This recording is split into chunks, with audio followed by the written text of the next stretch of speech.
What's up, guys? It's KB. Make sure you subscribe to the Underground Sports Philadelphia YouTube channel. Click the bell icon down below so you don't miss a single video from us. And thanks for tuning in to another video from Underground Sports Philadelphia. Now let's get into it. Philadelphia, baby, you're going to love it. Best sports fans in the world. Actually, the worst, but that's what makes them the best. Ready, although I don't remember what episode number it is, so that is classic. Classic. 129. 129, episode number 129. We are almost at 150, and I have an alfalfa. Yeah, we are recording now. That is lovely. There we go. There we go. There. All right, it's better. It There we was sticking straight up when you first touched it. Well, hello everyone. Welcome to another wonderful episode of the Underground Circuit podcast. As always, my name is Owen. That is my sister Casey. Thank you so much for joining us tonight.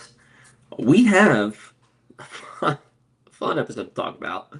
A lot of stuff to talk about. Between a certain legal battle between a racing team and a driver, and it's gotten weird. The timing is not great. The timing is not good at all. But we will get into that. There's a dog back at the barking. I heard her. Yeah. I wonder what she's barking at. Oh, there she goes. There she goes. Bark, bark, bark, bark. That's my dog impression. That's the most I've ever heard her bark. Yeah, I don't know what she's doing. I don't know. As always, again, thank you for joining us tonight. Before we get into legal battles, before we get into news, before we get into anything, make sure, please, to go follow us over on our social media channels at Instagram and Threads is at underground_circuit_, and Twitter and X is UG_circuit_pod, and following TikTok is at underground_circuit. It's spelled exactly the same way the name of the show is spelled. Makes it easy for you guys. Go find it. Go look. Sorry, I'm a little distracted. Background barking. It was only a matter of time. It really only was a matter. Yeah. Before it happened. She's still going. She's really freaking out. Still going. But yes. Meme of the week. We'll get right into it. Meme of the week. Yes. Sorry. Yes. Jumping into meme of the week. Meme of the week. I'll go first. This is my meme from COTA, obviously 2021, I'm gonna say. What? Because Lewis is wearing a mask. That's the only reason it's making me think it's 2021. This is the podium.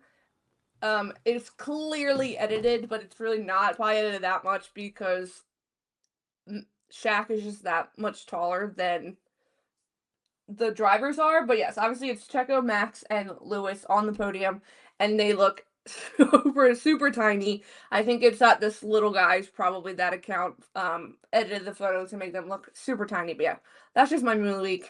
There really wasn't any crazy news over the past week that happened that I could make memes about. But yeah, that one was relevant and funny. So that's my meme of the week. That is good. The fact that it's also next to Shaq, like, it adds this layer of like, wait a minute, is this real? Well, and then I've seen the photos like dead on of this, and I mean they're only up to like his shoulder. Like, he does have a full head and shoulders above. Oh, I'm sure. Yeah. Above them. So like the editing's not crazy off, but like Max isn't at his waist like he is in this photo. Yeah. But yes, so that was my meme of the week. Owen? My meme of the week. This is, I don't know where this is from. I want to find this because this is like clearly a riff off of something. But it's a picture of Oscar Piastri, and he says, "Patience is my middle name." And it's probably what I'm assuming is Zach Brown next to him, and they say, "And the first," and he goes, "0," and he's holding up a gun to Zach. I don't know. I can't decide what it is. I don't know if it's the zero patience joke. It's the art style of this. It's the fact that he's holding up the gun, like the way that he is, I think it's hilarious. I don't know why. I like that it's like because also like there are faces that Oscars have made. They absolutely are. There's legit faces that Oscars made, so I do like that one. I like that they put like the line over what's his name's eyes, Zach Brown's eyes. Why? But it just adds to it. Like it's funny. Before we get into weekly news, I want to bring up. So obviously we talked about the whole saga with McLaren, the podium, not inviting Oscar up there, all this stuff. ESPN came out with a banging article. Why Oscar missed McLaren's "We Are the Champion" moment. This is from Nate Saunders, very reliable source. The man does not he posts when he has posts. So it says, in this article, sources confirmed to ESPN that F1 proposed the Constructors' Championship idea to McLaren earlier in the weekend. McLaren had been reluctant to plan too much, worried about the tempting fate. The team had also had a mathematical chance of winning the title 2 weeks ago in Baku, but by the time this race is over, McLaren had mathematically done enough to be champions. So it's basically saying that F1 went to them and said, this gave them this idea to bring them up onto the podium post-race, which is what they did. Right. And then that was the whole thing because Oscar wasn't up there. So if F1 really went to McLaren earlier in the week with this idea, they could have had a plan in motion to get up there. But yeah, so yeah, I just thought that was funny because ESPN came swinging with the hold on, we did. I mean, that's just straight up tossing more fuel in the fire, and it's just like, hey, we already know that this is a hot topic, but yeah, this is gonna be, we're just gonna throw this in here for fun. Yeah, well, and there was articles today. There was an article today from Planet F1 about Zach, and he's like, basically, I feel like he's on damage control. Truly, of course. With the whole celebration, with the whole everything that came out during the last weeks, with him taking a stand and Alex Palou taking the stand. So yeah, I feel like that's just why. Yeah. It's just it's adding fuel to the fire. So, but yes, getting into more weekly news. There's been a few things, actually some decent IndyCar news. As everyone saw yesterday, Mick Schumacher did his test with Raw Letterman Racing, and it's come out he was, I think, third fastest. There was a lot of other drivers that did their tests yesterday, like Dennis Hauger did his first test in the Andretti. Right. Easily top of the times. Yeah. I think he's going to be a real threat in IndyCar. Like, he'll have a decent rookie season next year. I could see it. Yeah, Mick did it. He said he would love to try his hand at IndyCar. I don't think he has a seat for really anything next year. Obviously, we've seen that IndyCar drivers can continue doing distance racing, or like endurance racing, I mean. So he could still obviously do some of that with what he was doing with Alpine. But, right. I mean, I think I said this before when the news broke. Mick Schumacher, of the Schumacher name, going towards partnering with David Letterman's team is a damn good matchup. Like, I remember when I first realized that is Letterman has a hand in that team, I was like, oh, I'm so stupid. Like, what? Yes. I remember watching 100 Days to Indy the first time, being like, why the hell is David Letterman in this race, documentary? Why are they asking him stuff? I was like, is he just a crazy IndyCar fan? And I'm like, oh no, stupid. It's because he owns one of the teams. So yeah. And I saw someone else saying, like, IndyCar's Schumacher name means nothing to IndyCar. Yeah, it means something to motorsports, but yeah, there's no F1 pressure like Mick had. No, I mean, it's with Haas, so. I mean, yeah, if you're following IndyCar, there's a solid chance that you like motorsports enough that you recognize the name Schumacher, but I mean, we knew who the name Schumacher was before we even got into any sort of racing. Right. So, I mean, yes, I like that Mick in IndyCar kind of removes him from that. His dad was Michael Schumacher, like, which like he's still gonna get because it's like anybody's Yeah. then gonna be like, oh, he must be a good driver, but like it's still you're in a totally different series. You know, you're doing something completely different from F1. Yeah. It's just You're like out of the cool, European crowd. right? Like, you're strictly American crowd. So yeah, I think I hope it works out. I mean, it'd be exciting to see Mick in IndyCar, Yeah, I think. And Ron Letterman is not a like bottom level team, and we've seen pretty good success. I mean, you have like I almost said Connor Daly, but he's not Connor Daly, but Venus VK, yeah. Graham Rahal himself, like they did had decent races last Had great year, races this year. yeah. Yeah. But moving on, speaking of Venus VK, it is finally announced it will be racing with Junko's Hollander Racing next year. We finally know where he's going to be, but that does leave some other questions because I think Junko's put out basically like a refresh of their driver duo. So it Yeah. seems like Connor Daly and Stingray Robb are both not being brought back, which Stingray Robb is just such a good name. But Connor Daly is so damn good. Like Yeah. I need him on the grid still. He had some amazing races He last year. yeah, he had some good moments last year. Yeah. I mean, he's a killer on the oval, so I hope they Yeah. bring him back. But I hope he can find somewhere. But yes, Venus VK, we're not losing him, which he's so good, so I didn't want to lose. I didn't want to lose him either. But I remember when it said like, so I mean, Malukas was the worst kept secret in the world, and then Yeah. Power to Andretti was the surprise, and I think maybe VK there were some rumors about him going to Andretti as well. So Right. when that happened, people were like, "Oh shit, where's Venus VK going?" Where's Venus? So, Yeah. yeah. And then obviously, where did David Malukas come from? I can't think of what team he came from, but they all saw he could have gone right there.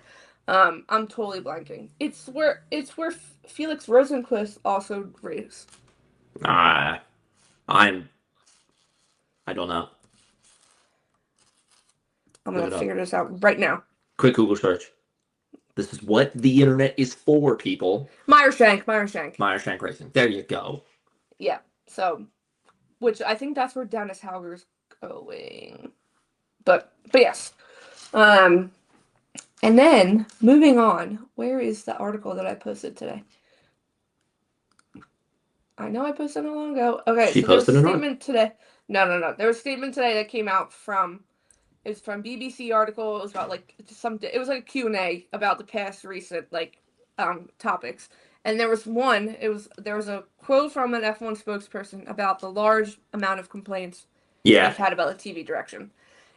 Before I read the quote, it's giving, we're happy with the product. If you're not happy with it, deal with it. That's your issue.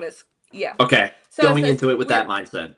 Yes, we are always focused on giving our fans the best possible footage of the race and never compromise the key focus, the racing on track. Our team does a great job of covering a highly complex situation with multiple cars at different positions on a track, and also provide great context moments of the grandstands, high-profile guests, and the locations we race at. It's giving like we know we're doing a good job. We don't care if you don't like it. Yeah, I mean, that's so tough because it's like, sure, you're doing a good job. You're doing a good job of showcasing the stunning locations that you're racing at. You're doing a great job of showcasing the celebrities that are coming to these races now that maybe weren't there before and trying to showcase the growth of the sport that way. Sure, I'll buy into that. I still don't buy into we're doing a great job of like showing like racing action and everything because of, I mean, Singapore is the easiest to pick on because it's the most recent race, but because and there of was everything such with Carlos, concrete evidence that you did not see. Right. Like we said, Carlos goes from starting at the back of the pack to points, and we didn't see one overtake the entire time. Did you see the video Williams posted? No. Oh, they recreated his overtakes with the video game. Genius idea from Williams. I loved it. Like, if you have the team putting so much effort in, they're recreating it to the best of their ability. You have Carlos himself being like, nothing was shown. Yeah. You're clearly not doing well. One of the best responses we got was, why does no one say, oh, sorry, yes, we weren't great and we are willing to try to do better? because they can't accept that they're doing it wrong. You know. Another reply says, one of the first things you learn in therapy is to not be defensive about the pain you've caused. That's what someone replied underneath. Nice. Like, that's good. Just say, yes, we've seen the criticism, we've seen the things, we've heard the drivers say it, and we're going to work on it. Even if you don't want to say, like, we're going to work on it and, like, give this connotation of, like, we understand that it's bad. Yeah, like the satisfaction. All you really have to say is just, like, oh, yeah, we've seen the criticism and we're taking it into account. That's what it is. We've seen the online chatter and we're taking it into account. Period. Done. That's it. Not be like, yeah, we've done a great job. We don't miss key important factors. Right. You clearly do. And you Singapore was huge. Yeah. We didn't see Carlos and we didn't see Alonso catching up to Lewis. So yeah, there's that. But yeah, I just thought that was a funny. Oh, she's going again. I don't know what's happening out there. You've never even introduced her yet to the No, that's going to be for the thing that I texted you about. I know. Yeah. I know. But moving on to the biggest thing that happened last week. Like we said, the timing is not great. We all knew that they were going to court at some point. We all knew that was coming. We knew it was coming. We knew Alex Palou and Zach Brown with McLaren were going to court. What I don't think we realized was the timing after McLaren wins the championship, after McLaren facing, in F1 specifically, after McLaren faces criticism of papaya rules, not celebrating with Oscar, and then the stuff that Palou says on the stand involving Oscar. Damn.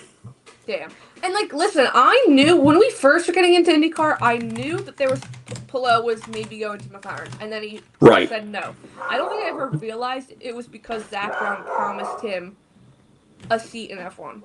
Yeah. So, yes. Do you want to read this timeline? I do want to read the timeline, because I think it's crucial to understanding the aspect of what happened and everything, and understanding the importance of what happened. So in 2022, this is like, and kind of around now, in like 2022, like September, October-ish area. Yeah. Alex Palou signs an agreement with McLaren to race for the IndyCar team in 2024 to 2026 with an idea of a potential F1 seat, but mainly serving as the team's reserve driver for F1. Basically saying, like Pato. Right. I'm going to be main IndyCar driver. But if something happens in F1 that I need to step up, I will do that. I'm the reserve driver. I will do that. Then, in September 2022, this is literally like right as like these talks are happening with McLaren, but Palou has signed the contract already. McLaren announces that they've signed Oscar Piastri as their second driver for 2023, 2024, and beyond, Yeah. And that's where the shift kind of happened.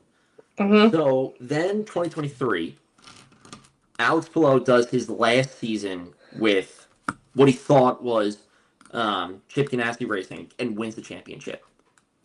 2023, in August 2023, he then re-signs with Chip Ganassi Racing through 2026.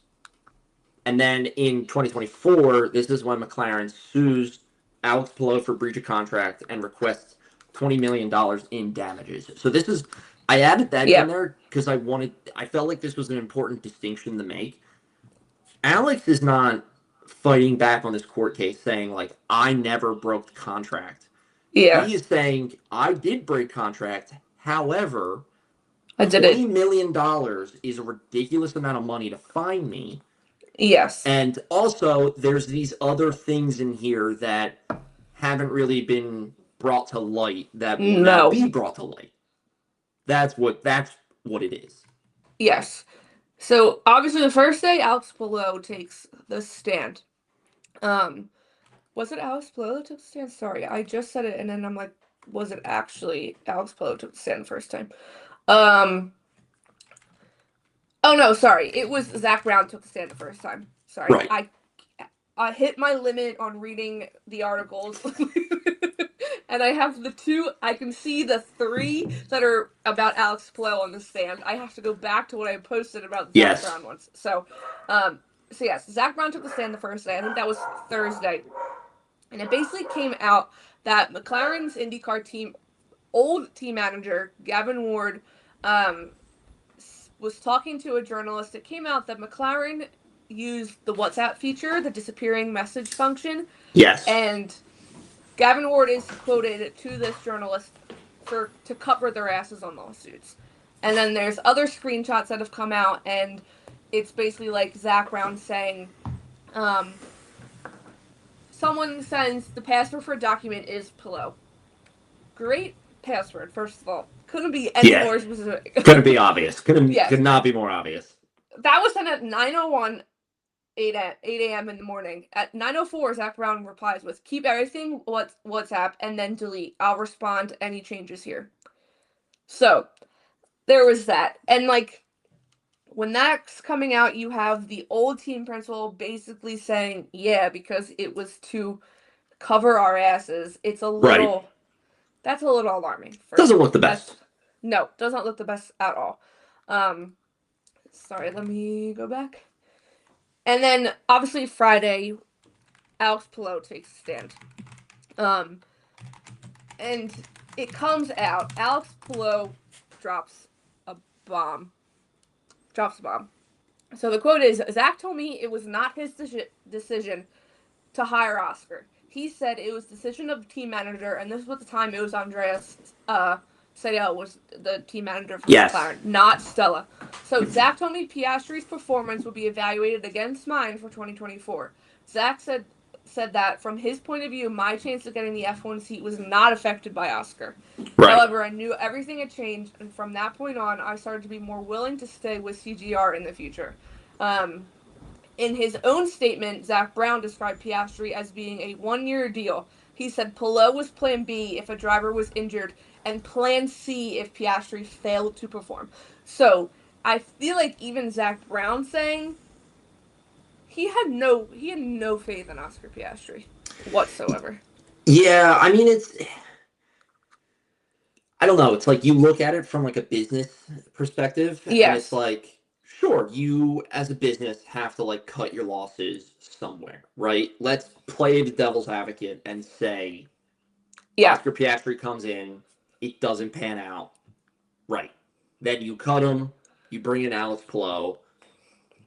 Where it gets like icky is then where it's like Zach Brown saying like, oh, I didn't make the decision to join, sign Oscar and everything. And, oh yeah, Oscar coming in doesn't affect your chances at all on getting this F1 seat, and it's, and then you have Palou being like, well, you told me that I was going to get an F1 seat. You have Zach Brown coming out saying like, I never told you that. I said there was maybe a chance that you would. Like, it's really right now, like, he said, she said, and it's like, oh yeah, who are we gonna believe? It's insane. Yeah, and I also maybe applaud Palou's legal team for playing into the Oscar side. I think they knew. Oh my God! What public reaction that was going to get.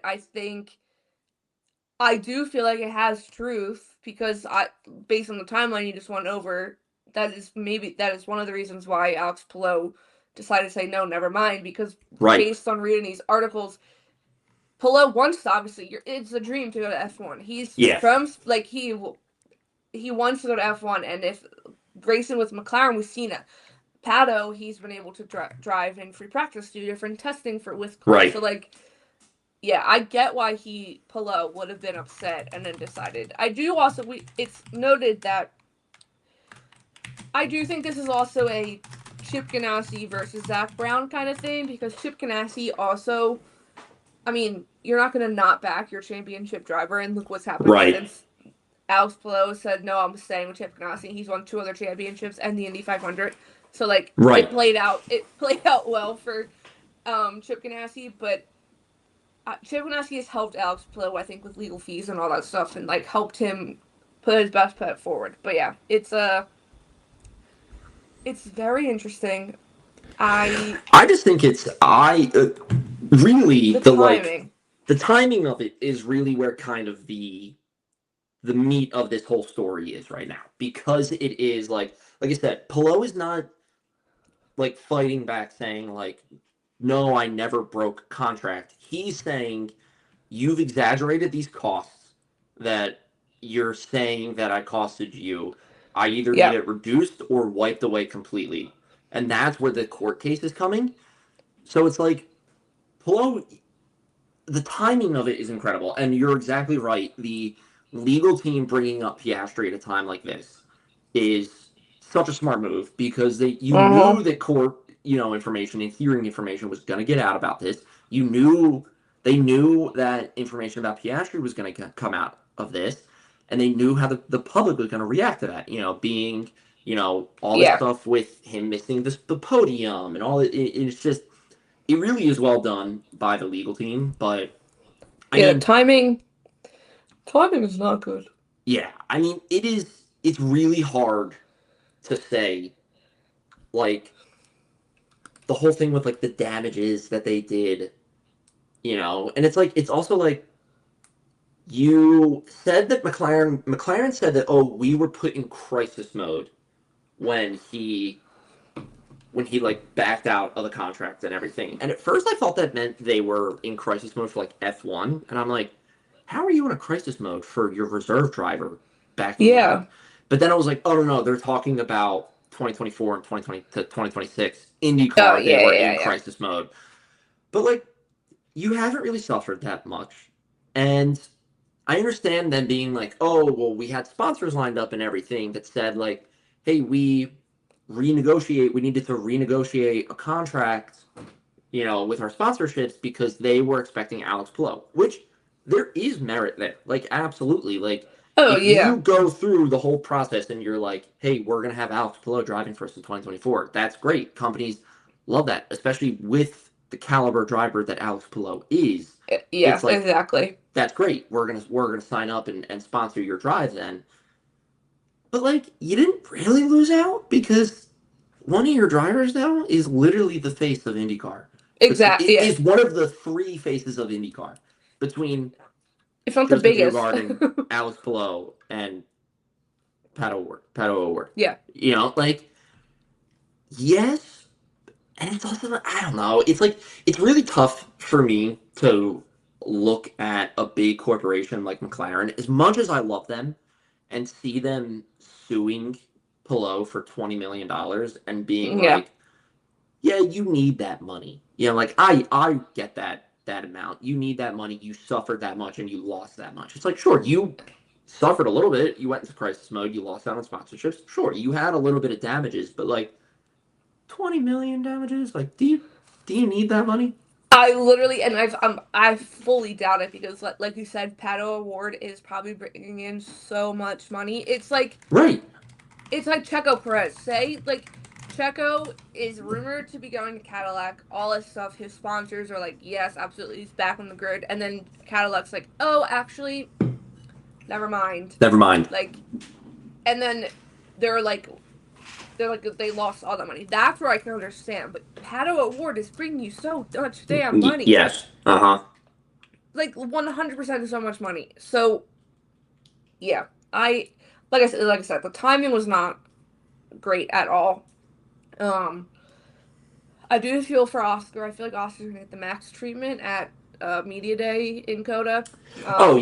This is all like they're gonna talk about. 1 million people around him. Yeah, I mean, you have other greats chiming in about, like, other F1 legends chiming in about the papaya rules situation. Yeah, Mario Andretti, who I know is someone Zach Brown looks up to a ton, is basically saying, you back Oscar. And it doesn't look like they're backing Oscar. It looks like they're favoring Lando for Oscar. Yeah. You have Mika Häkkinen, who basically is like this oracle people are deciding, because before 2023 season, he was like, no, McLaren's going to win the championship. I believe they're going to come back and win. They literally came back. Crazy. Like, predicted the future, I feel like. So I do feel like there's it's thankfully like they won last week because they don't have the pressure of the constructors on them anymore. I feel like with Yes. all this other pressure on them anymore, but the microscope on them is huge. Yeah, I or mean, it's so tight, whatever the saying is, but it is extremely dialed in on them right yeah. now, and it's any sort of interaction between Lando and Oscar, Zach Brown and Oscar, Andrea and Oscar is all going to be under a microscope of, well, this is what Zach said, and this is what Lando said, or and what did Lando mean by that? That's what it's going to be for them until the end of the season, and that Oh, is only exacerbated by what we talked about last week, which is the whole Lando and Oscar thing. You shot yourself in the foot doing that.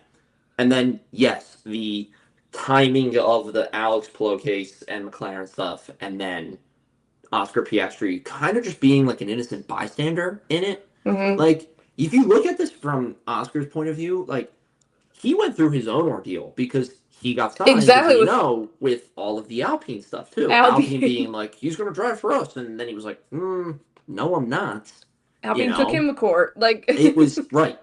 So it is a crazy story that Oscar is just like thrown into the middle of, which is like, I feel like how he is with everything. Like we know how monotone and cool and calm collected he is. Like, he's here to drive, and that's it. He doesn't want any really part of this shit. He doesn't want any part of the legal stuff, of the stupid drama that's going to get drudged up. Like, he's here to drive. He's here to win his first World Drivers' Championship, and he's just constantly getting tossed. He's stuck between a rock and a hard place right now because it's literally McLaren court case with Alex Palou, and then on the other side is Lando Norris and World Drivers' Championship. And papaya rules. Yeah. Right. McLaren didn't put him in a good place, but I have this sneaking suspicion this year for Drive to Survive we're gonna get like 4 episodes about McLaren, and I feel like they might be the lowest. They might be the. This is what I'm gonna say. I feel like they must be the lowest numbers Drive to Survive's ever had because like Lando fans aren't gonna want to watch. Nope. Because I think they're gonna hate the way he's gonna get the max treatment. He's 100% getting the max treatment. If Oscar goes on and wins the World Drivers' Championship this year, Lando is absolutely gonna get the villain treatment in this upcoming season of Drive to Survive. There's no doubt in my mind. They were already teasing it like last year because they were like hyping up the rivalry and everything, and there was like all these shots of just like Lando like staring at Oscar and everything, and it's like. It's just, I don't know. I might not watch it because, like, it's not even because I'm a Lando fan that I might not watch it. It's just, like, I'm so tired of hearing about this. Yeah. And it's just, like, it's just going to be so done up on Drive to Survive, which is, like, I love Drive to Survive. It holds a special place in my heart for this sport because it's what's got me into the sport. But it's, like, I just can't, I don't know if I can do the dramatized, superhero, super villain-esque storyline that they do for this, and it's like, come on. Like, it'll be episode 1 will be Lewis and Ferrari, the downfall of Ferrari this season. Episode 2, right in the middle of it. Right in the Lando Oscar. That's it. Maybe 1 or 2 episodes on Alpine for no reason, but but yes. Yeah, right. Pierre Gasly's gonna have 2 episodes dedicated all to him, and it's like, all to him. What are these doing in the middle of the season? Why? They'll cover everything except give us Nico's podium, Isaac's podium, Carlos's podium. No, we're getting Carlos's podium because that'll be mixed in with the Ferrari episode. True. Yes, it will be mixed in with the Ferrari episode. It's going to be like a shot of Will Buxton just being like, well, maybe not Will Buxton this year actually, but it'll be a shot of somebody and it'll be like, did Ferrari get rid of the wrong driver? And it'll be Carlos on the podium. And like Lewis like getting out of a car on the side of the road or something like that. That's what it's going to be. Yeah, that's 100% what it's going to be. But yes, moving on. We'll keep this short and sweet. Obviously, we teased an exciting thing last week was happening after we were at the end of our episode. If you follow us on social media, you've got to see that we were able to you saw a clip, you saw a preview. We were able to interview the one and only, iconic, hilarious, amazing, super nice person, Guenther Steiner. Yeah. One amazing person. Yeah. I mean, for him, the thing that stood out the most to me about Guenther was obviously this is like a very specific situation, but we know about it. He had train issues getting in, and he was delayed. He said it was his first time like riding a train in the United States, Mm-hmm. and anybody is going to be grumpy about that. There's going to be Yeah, like, what the flustered. fuck? Yeah. What the hell? I gotta deal with that stuff. I'm running late. I gotta get in. I gotta do these interviews. Then I gotta do this thing with a bunch of people that I Mm-hmm. don't know. I gotta do media and meet and greets and everything. And he came in such a sweetheart, such You a would never have nice known. man. Right. He was so happy. He came right up. He shook everybody's hands who were there. Mm-hmm. We went first. We had questions for him. He answered all of them in such a good manner and like Very amazing good. detailed answers. It was incredible. I mean, like He what did a an pint some pit experience. stops with us. He did a pint and pit stops with us. Like just an incredible experience. And Yeah. I mean, it literally like I will never forget like already just being nervous because we were meeting Gunther. And then I never realized how tall he is, how tall that He's man is. really tall. He's really tall. And I mean like I'm 5'10", and I was looking up at him, which like Yeah. if is funny in and of itself, but the fact that I was like really nervous to meet him and then when I'm shaking his hand, I'm like, "Hello, sir. Like, how are you?" I was Mm-hmm. just like, "Oh my god!" Like it was incredible. But I mean, he was like I said, lovely. He answered so question every seriously too. That's something else I loved about him. 'Cause it was like Mm-hmm. I had a bit of a imposter syndrome interviewing him, and I was like, "What are we doing here? Like, what are we like? Mm-hmm. What we have? What these questions? Just nervous, rambunctious thoughts." And every question we asked him, he answered in such a serious and professional manner. It was amazing. I loved it. Yeah, no, and I will say we were definitely nervous going up to it, like working ourselves up to it. But then I feel like we introduced ourselves. We were getting ready to go first. You explained pints and pit stops, and he was like, "Oh," he goes, "Watch me Yeah, get them all wrong or something." He was like cracking jokes. I was like, "Oh no!" I was like, "I'm ready." I was like, "This is gonna." He's totally cool. I was like, "This is gonna be absolutely fine." So, yeah, we posted a clip. We posted his answer on what rookie is impressing him the yes, most. We haven't watched it. He said Isaac Hadjar, like a lot of people, and then also Gabby Bortoletto is yeah. impressing him a lot. I do think it's funny. He's like, we know Nico. I do know him pretty well. I'm like, Gunther, yeah, we know. We know. We know that you know him, Gunther. No need to just toss that out there. You Yeah, know. we do know that you know him pretty well. But yes, our full interview has come in. We got to spend like a decent 10 minutes talking to him. So, Yes. which honestly I thought was way more than I thought we were actually going to get. So I was extremely. expecting I like was in like 5 minutes I tops. was That's expecting it. 5 minutes and it was gonna be pretty like straightforward, just like, hey, he comes up, we have maybe 30 seconds to explain everything to him. That 30 seconds would have been a part of our 5 minutes, Yeah. and then it would have been into the interview. But no, his team so nice. He was so Yeah. nice. Just like you said, had the chance to like sit there and explain pints of pit stops with him. He cracked up at it because we were when I was writing the questions, I was like, I'm just gonna do this about his tour and like Mm-hmm. things about him. So I'm like, I feel like that's a good blend of like there's going to be stuff that he forgets and he gets it wrong and everything. And then, like, there's going to be stuff that he just knows and he's going to get answers right. And he did a really good job. The best was when we were done the interview and then we were going out into the sprint social. I had said, Oh like, yeah. thank you to him again. And I was like, I hope we get to race each other out there. And he, like, deadpan locked eyes with me. And he just goes, man, I suck. No way. And I was just like, come on. Okay. Yeah. I Yeah. was No, like, he all was. right, good there. And if you're Philly local to the Philadelphia area, he is coming back November 13th for his a month from yesterday for his Yes. Unfiltered live show. That's what he was in the city for. He was promoting that in his book and everything.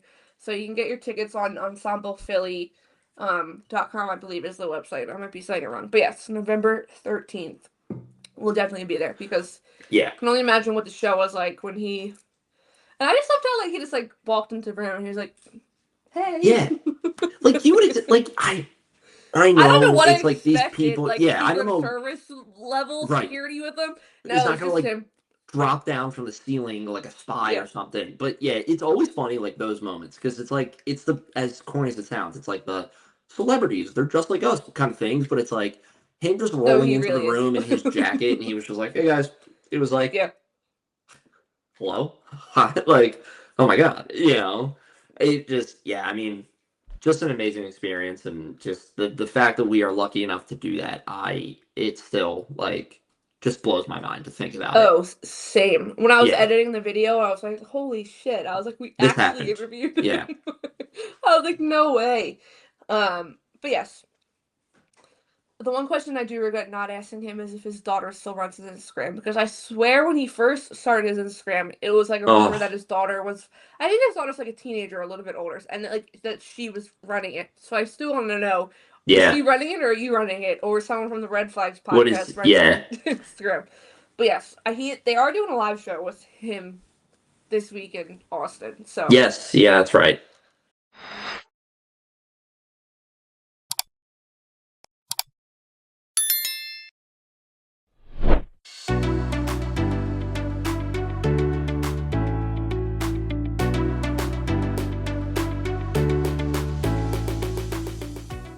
Hello everyone, and welcome to a very special episode of the Underground Circuit podcast. As you can see, we are here at the F1 Arcade again with the one and only Mr. Guenther Steiner. Thank you for being here with us. Thanks for having me. Thanks for having me in Philadelphia, you know. Pumped. We're so thrilled right now. I'm also very nervous. I will admit to that. I'm as well nervous because I know that I get questions and I'm not sure if I know the answers. Oh, you know, boy, yeah. Hello. Hello.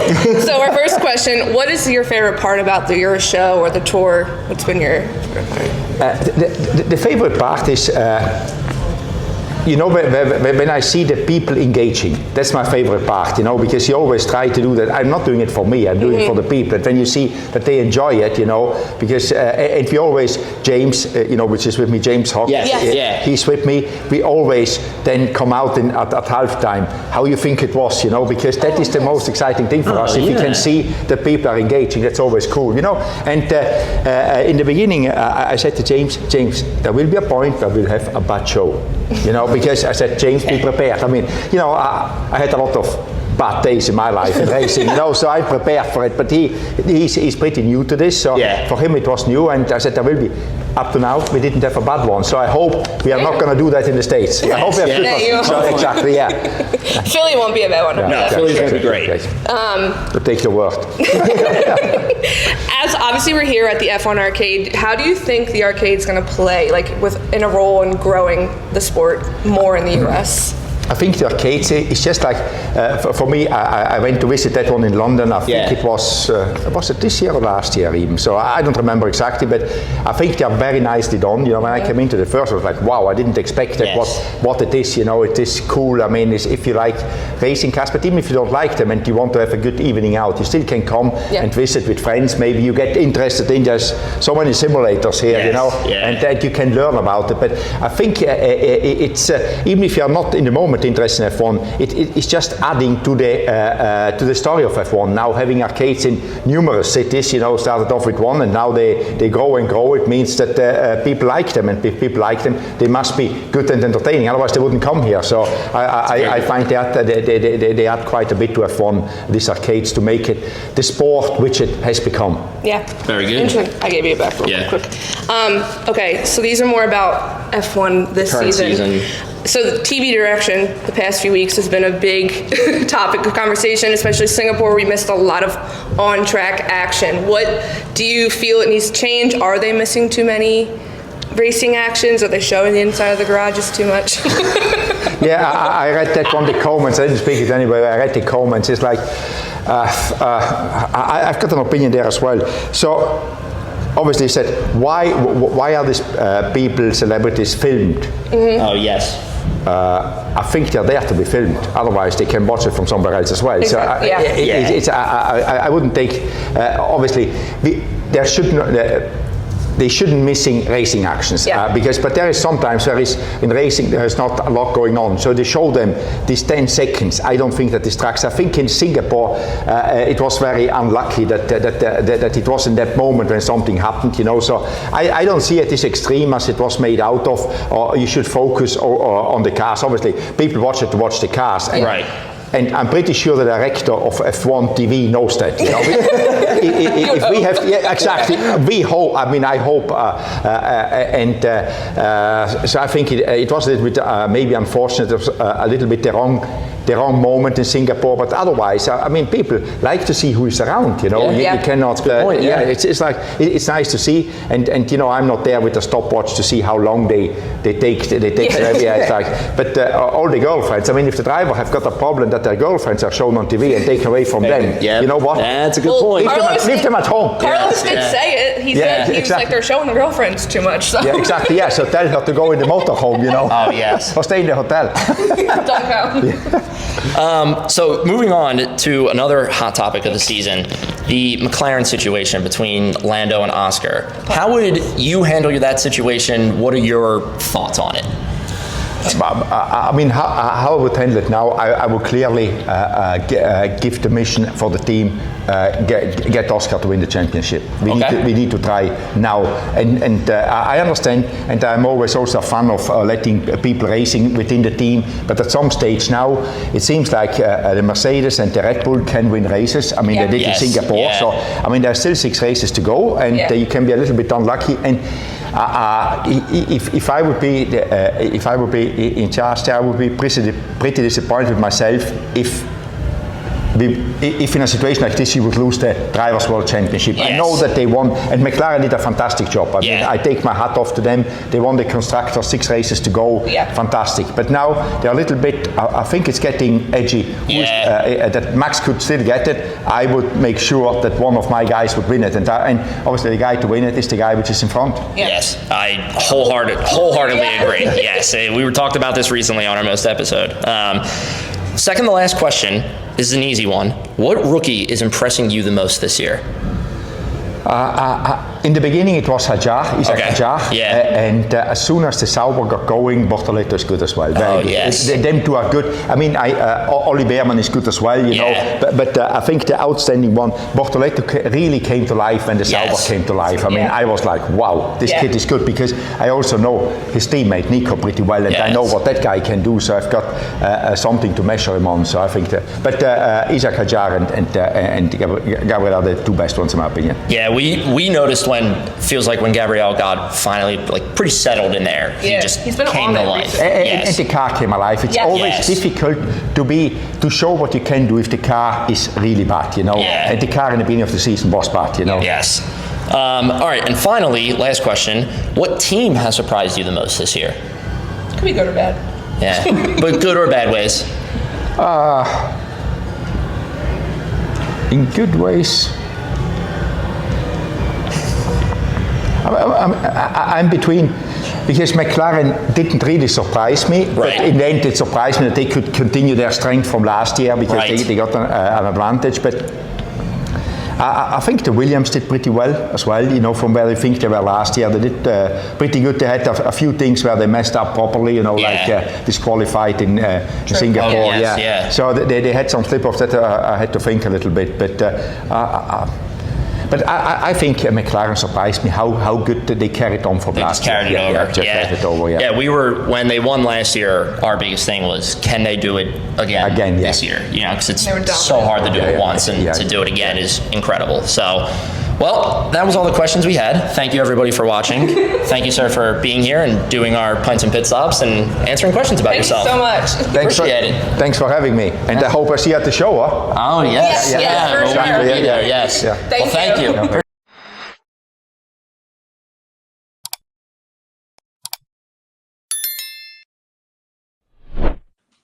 Yes, moving on. Speaking of Austin, speaking of damn FOMO.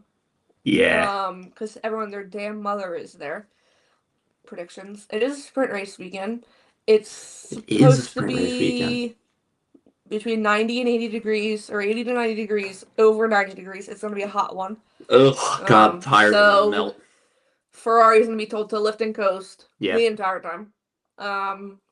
Wait, who Lego. posted? Someone today under one went, I'm sorry, what is, someone said, what is Lyco? Is that a joke or what does that actually mean? Myself and someone else were like, no, it's a legit thing. It's like, a legit thing, yeah. You have to lift and coast like to the car that brakes on, and they're like, oh, okay. Who posted the tire? I thought it was Terry, but now I'm not. What, like what compounds they're having? Yeah, because it's not. I think it's C1, C3, C1, C2, C3? C4. No, they're skipping a compound. So it's second time Oh, this they're not season going they're in skipping order. Yeah. And I saw it on Threads.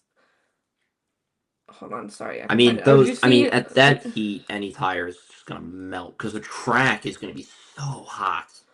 Yeah, I doubt anyone's doing a I doubt anyone's doing a one stop. No. Did you see Haas's special livery? No, I did not. Yeah, come on, it's COTA. Their home race. They have a special livery. I know. That's what I'm realizing. Like, I haven't seen it yet. I'm pulling it up right now. Is it on Threads? Now. Yeah, I reposted it, but they also posted it. Oh, you getting like Hinch to do his dance again? I would pay. No, myself and someone else said we need the whole F1 team to do it. F1 TV team to do it. We need. Oh, please. We need Jakes, Palmer, even David Coulthard. We need them all to do it. I mean, it's a stereotypical red, white, and blue. Where is there? Yeah, but Haas always nails it, though. It's just like on the side pods and stuff. Well, they haven't. I'm assuming they're having. Yeah, this is. What's it called? 2 race suits, but. This is hot. I like this.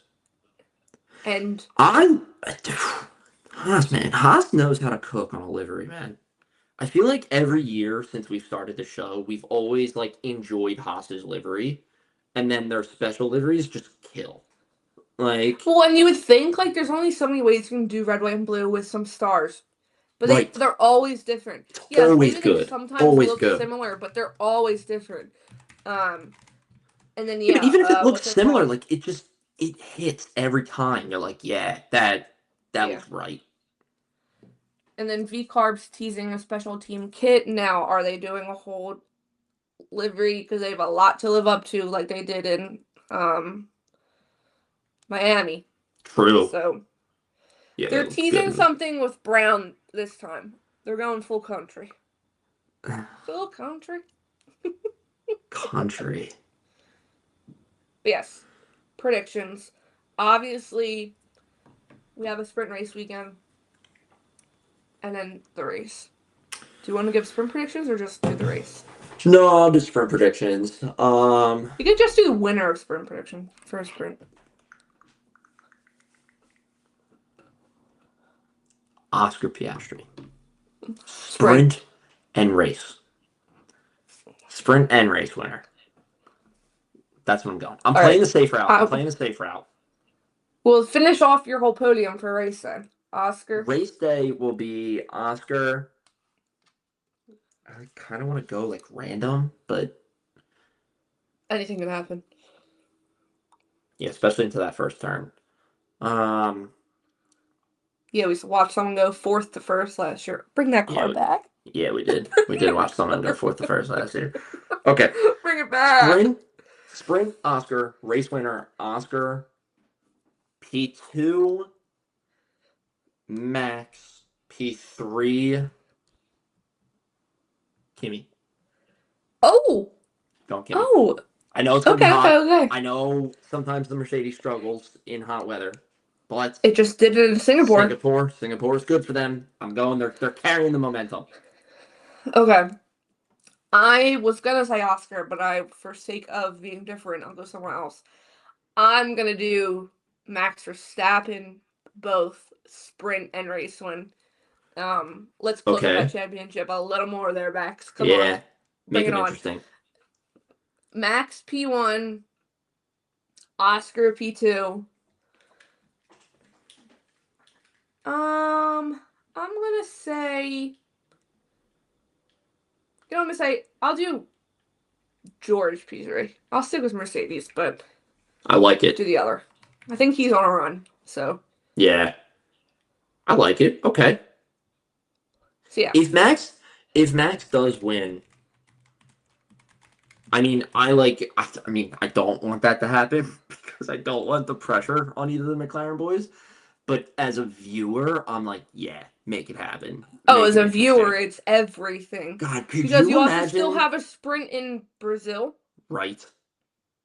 Like, could you imagine three-way race in Abu Dhabi for the World No. Drivers' Championship? I don't think I'd be able to. Literally, that's fucking Cars. That's the plot of Cars right there. Yeah, it Like, is. could you imagine? And it's Lando, Oscar, and Max. Yeah. I mean, if say Lando, like for some reason Lando's like gets 1 point this weekend, okay? Right. He goes up to 315. Max has 273. If he Yep. wins, Yeah. That's what people were saying. Max smells it, man. He feels it and he smells it and he's like, oh yeah, I am like right there. and I know I can do this. Yeah. we haven't even gotten to like one of his favorite tracks, aka Brazil, where you can take it's a sprint weekend, so maybe he doesn't then, but like, or maybe he does because you can take the engine penalty, and we know what he can do. We watched him last year. Right. So yeah, Max smells it for sure, and if there's one person that can perform extremely well under pressure, Max Verstappen. Max Verstappen. And then I would be watching Drive to Survive because that episode, the last episode would be the 3-way battle. Oh Maybe my I'd just watch god, that yeah. episode. Maybe Would just be the last episode. Yeah, that would be beautiful. But yes, that was our episode for this week. I don't have anything else to add. I don't think he does either. I got nothing. I didn't do it. Correctly. I didn't do We'll be it. back. I didn't do it. We'll be back next week to recap COTA, which I feel like COTA never disappoints. So, No. and I'm COTA's also just fun. Like, COTA's so fun. yeah. I was watching like so many replays. Well, the iconic sunset lap I've watched a million times this week. Classic. And then like the start of last year's race where Charles goes 4th to 1st. Yep. And then, I forget how good of a race it was for Ferrari with the 1-2. Like, it was so good. And then but the year before, it's the disqualification between him and Lewis. Like, COTA but watching the replays, like, it's so open. You would not know it's a track in the middle of the U.S., I feel like. It looks like it should be a track in the middle of Europe for some reason. Yeah. But yeah, it's always fun. I'm very excited to not have a wedding this weekend for the first time since I feel like I've been an F1 fan, so I can enjoy the whole race weekend from the safety of my own living room. Yeah, sit there and enjoy the race. Yeah, not like last year I was watching that sprint race and watching Charles and Carlos almost take each other out while getting my hair and makeup done. Yeah. Yeah. But yes, we'll be back next week, like I said, with a recap, and then we will give predictions for Mexico because it's a doubleheader. We're slowly getting ready before that last triple header. Yes. But yes, so as always, please give us a follow over on Instagram and Threads at _underground_, Twitter or X at UGCircuitPod, TikTok _circuit. Our YouTube will be posting the interview coming up soon, and we'll post that link out once it's there. But yeah, thank you so much, and we will see you all next week. We will see you later, people. See ya.